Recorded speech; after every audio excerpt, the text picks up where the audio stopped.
நடிகர் விமல் அவரை கைது பண்ண போறாங்களா? 1 வருஷம் சிறை தண்டனையா? சென்னை நீதிமன்றம் என்ன உத்தரவு பிறப்பிச்சிருக்காங்கன்னு தெரியுமா? நடிகர் விமல் அவருக்கு எதிராக தொடரப்பட்ட 4.5 கோடி செக் மோசடி வழக்குல சென்னை சைதாப்பேட்டை நீதிமன்றம் 1 வருஷம் சிறை தண்டனை கொடுத்திருக்காங்க. அதே நேரத்துல தீர்ப்பை எதிர்த்து மேல்முறையீடு செய்யவும் வாய்ப்பு வழங்குற வகையில தண்டனையில அமலாக்கம் தற்காலிகமா நிறுத்தி வச்சிருக்காங்க.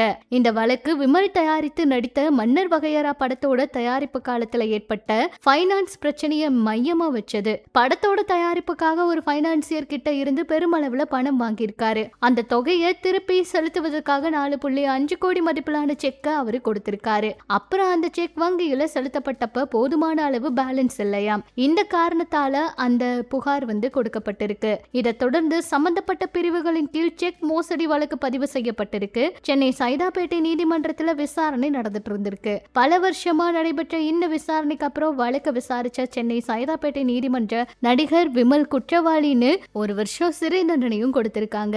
பாதிக்கப்பட்ட தரப்புக்கு இழப்பீடு வழங்குவது தொடர்பாகவும் நீதிமன்றம் உத்தரவு பிறப்பித்ததாகவும் தகவல் வெளியாகிருக்கு. இப்ப இந்த தீர்ப்பை எதிர்த்து மேல்முறையீடு செய்ய விமல் அவருடைய தரப்புக்கு சட்டப்படி அவகாசம் கொடுத்திருக்காங்க.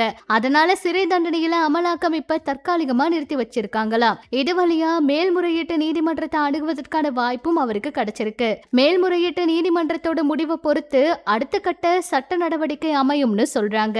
விஜய் அவருடைய ஜனநாயகன் படம் ஒரு பக்கம் வெளியாகி இருக்கிறதுனால சமூக வலைதளம் முழுக்க அதை பத்தின செய்திகள் மட்டுமே பேசிட்டு இருக்காங்க.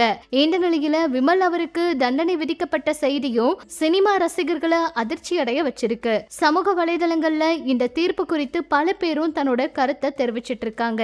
அப்படி பார்த்தா விமல் அவருக்கு 1 வருஷம் சிறை தண்டனை உறுதியா அப்படிங்கிற கேள்வியும் கேட்டுட்டு இருக்காங்க. விமல் அவரு இப்பதான் அவரோட படங்களை மறுபடியும் தொடர்ந்து நடிச்சுக்கிட்டு இருக்காரு. இருந்தாலும் அவருக்கு வெற்றி படமா எந்த ஒரு படமும் அதுக்கப்புறம் அமையல. தொடர்ந்து அவரும் அவரோட நல்ல நடிப்பை கொடுத்துட்டு இருக்காரு. களவாணி படத்துக்கு அப்புறம் அவருக்கு அந்த அளவுக்கு பெரிய அளவுல வரவேற்பு கிடைக்கிற மாதிரி படங்கள் அமையல.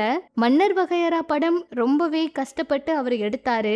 அந்த படத்துக்கு தான் கடன் வாங்கி இருக்காராம். அந்த படத்தால தான் பிரச்சனையே வந்திருக்கு. 4.5 கோடி செக் மோசடி அப்படின்னு விமல் மேல இந்த மாதிரி ஒரு குற்றச்சாட்டை வச்சிருக்கிறதுனால அவர் இதுக்கு என்ன பதில் கொடுக்க போறாரு? மேல்முறையீடு பண்ணி இந்த பிரச்சனையிலிருந்து வெளிவர போறாரா, இல்ல விமல் அவரை கைது பண்ண போறாங்களான்னு பல கேள்விகள் இருக்கு. இப்ப இந்த தண்டனையை நிறுத்தி வைத்து உத்தரவிட்டதா சொல்றாங்க. இதனால 30 நாள் இடைக்கால ஜாமீன் வழங்கப்பட்டிருக்காம். இதனால தொடர்ந்து அவர் அடுத்த முடிவு என்ன எடுக்க போறாருன்னு பொறுத்திருந்து பார்க்கலாம். வாங்கிய தொகையை அவர் சீக்கிரமா திருப்பி கொடுக்கணும் அப்படிங்கிற மாதிரி எல்லாம் சொல்லியிருந்தாங்க. என்ன நடக்க போகுதுன்னு பொறுத்திருந்து பார்க்கலாம். இது பற்றி உங்களோட கருத்துக்களை சொல்லுங்க. இன்னும் இது போல சினிமா அரசியல் தகவலை தெரிஞ்சுக்க நம்ம சேனல் கூட இணைஞ்சிருங்க.